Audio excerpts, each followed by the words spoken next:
सभी को नमस्कार।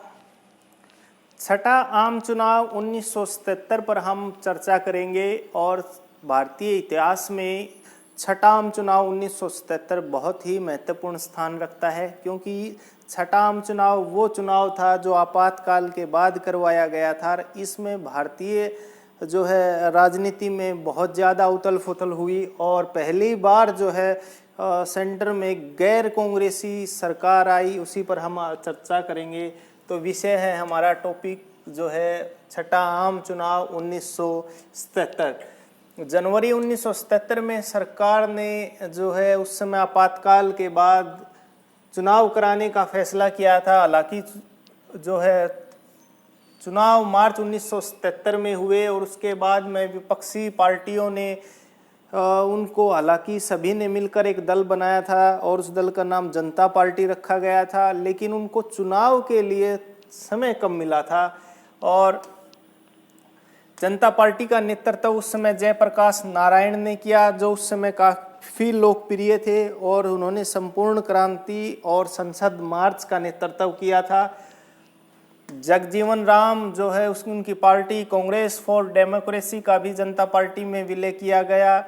कांग्रेस इस चुनाव में जो 1977 का छठा आम चुनाव हुआ उसमें बुरी तरह हारी। कांग्रेस को केवल 154 सीटें प्राप्त हुई और जो गठबंधन जनता पार्टी थी उस समय उसको 330 सीटें मिली और अकेला जनता दल को जो है 295 सीटें मिली। साथ ही महत्वपूर्ण जो घटनाक्रम हुआ वो सबसे प्रमुख था कि इंदिरा गांधी जो कि रायबरेली से और संजय गांधी अमेठी से जो चुनाव लड़ते थे, दोनों बुरी तरह से हारे। हालांकि रायबरेली और अमेठी वर्तमान में भी कांग्रेस के गांधी परिवार का गढ़ रहा है। हालांकि अमेठी से वर्तमान में राहुल गांधी लोकसभा का चुनाव हार गए हैं, लेकिन रायबरेली में वर्तमान में कांग्रेस की अध्यक्षा श्रीमती सोनिया गांधी सांसद हैं। और कांग्रेस को दक्षिण भारत में महाराष्ट्र, कर्नाटक, आंध्र प्रदेश, उड़ीसा में जो है अपनी रुतबा बचाने में कामयाब हुए, उनको सफलता मिली दक्षिण भारत में कांग्रेस को।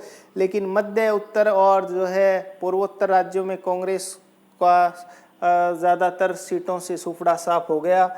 और हिमाचल प्रदेश, हरियाणा, उत्तर प्रदेश, राजस्थान, गुजरात, मध्य प्रदेश, बिहार, उन क्षेत्रों में कांग्रेस की बुरी हार हुई।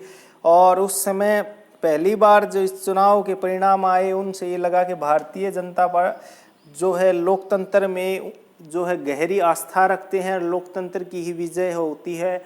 और पार्टी चाहे कितनी प्रभावशाली और पुरानी क्यों न हो, लोकतंत्र के जहाँ तक मूल्यों की बात है वो अगर उसमें आस्था है तो उसको स्वीकार करते हैं, नहीं तो जनता डिनाई कर देती है। तो आप देख रहे हैं कि जो हरे क्षेत्र में जितना बड़ा क्षेत्र ये जनता पार्टी की 1977 में छठे आम चुनाव की जीत है। और ये पीला जो क्षेत्र है, हालांकि दक्षिण भारत में कांग्रेस को कुछ स्थानों पर जीत हासिल हुई, लेकिन ज़्यादातर जो है भारत में उनको करारी हार मिली। केवल बड़ी पार्टी 350 सीटों वाली पार्टी 154 सीटों पर सिमट गई।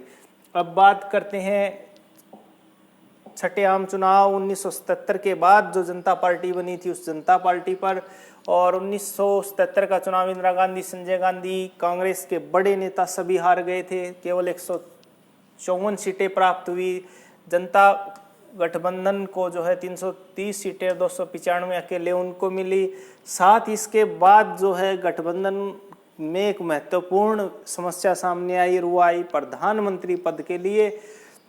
और प्रधानमंत्री के लिए उस समय चौधरी चरण सिंह जी का, जो कि उत्तर प्रदेश के किसान नेता थे, जगजीवन राम और कांग्रेसी सरकारों और मंत्रियों में अनुभव था और मोरारजी देसाई के बीच काफ़ी कड़ा मुकाबला था। तो तीन ऐसे व्यक्ति उभर के आए जिनके मध्य प्रधानमंत्री पद के लिए जो है प्रतिस्पर्धा थी।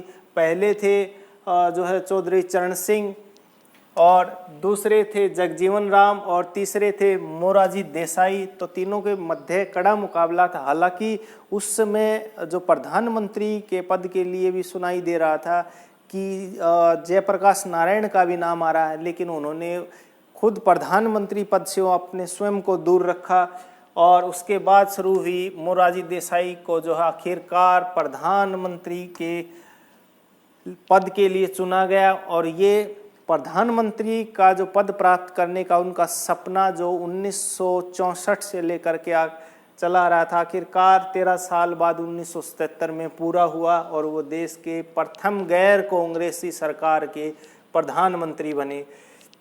और जनता पार्टी की जो आपस की खींचतान थी वो उभर के आई और बहुत सारे राजनीतिक दल एक हुए थे, लेकिन जिस परिस्थितियों में एक हुए थे वो लगातार आगे चलना कठिन था।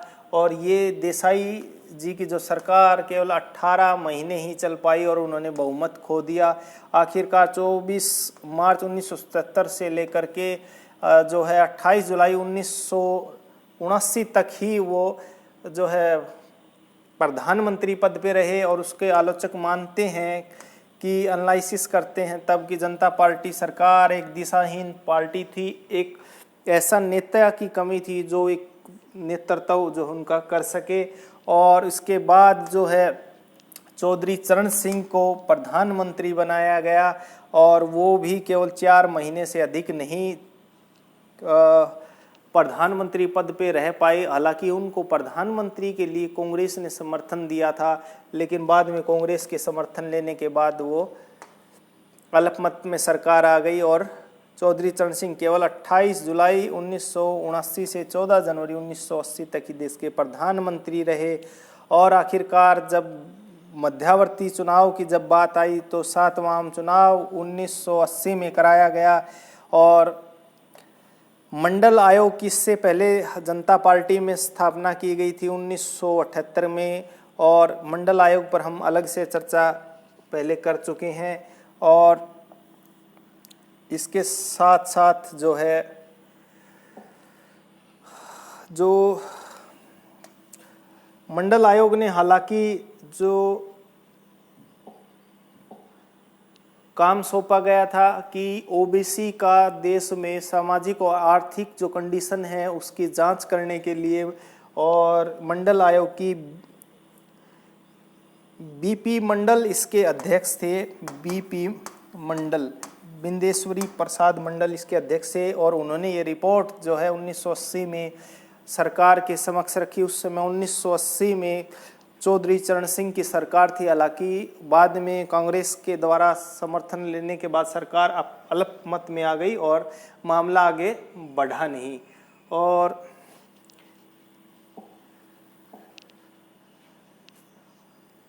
फिलहाल हम इस वीडियो में इतना ही करेंगे।